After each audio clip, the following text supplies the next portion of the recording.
Across the country, 33 states have climate action plans, providing roadmaps for future environmental policies, including Iowa. Nebraska is in the process of developing theirs. Our Brent Weber looks at the latest climate statement from Iowa. 221 science faculty from colleges and universities from across Iowa stepped away from grading midterms to sign off on the 13th annual state climate statement. It focused this year on harnessing the power of the sun. Iowa's made huge strides in this effort in becoming the nation's leader in per capita wind production, which in turn has been a boon to our economy in terms of production jobs, income for farmers, and low electricity rates. But at the same time, we lag far behind many of our neighbors in terms of solar infrastructure. This year's climate statement does poke at times unpopular bear, solar energy.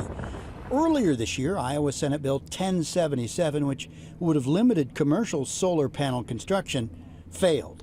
This man in Linn County, though, summed up anti-solar sentiment. They can put it on my roof, I'd be more than happy to, but not where I got to see a sea of glass for day in and day out. Yet according to the U.S. Energy Administration, nearly two-thirds of Iowa's total net generated electricity in 22 came from renewable sources, almost all wind, which once faced similar reluctance. So with Iowa's existing leadership role in harnessing one renewable, the climate statement authors say solar's the perfect complement. I think solar is going to take off fast. The fact that we've already gone through this with wind means that we have some experience in how this works. Solar is highly effective from a land use perspective. In the statement, we state that a 1 acre solar farm produces as much energy as approximately 100 acres of ethanol from corn. So solar could produce as much energy in Iowa as wind does today, leading Iowa to close in on that 100% renewables benchmark. The state's largest existing solar facility went online in 2022 and covers 700 acres in Webster County.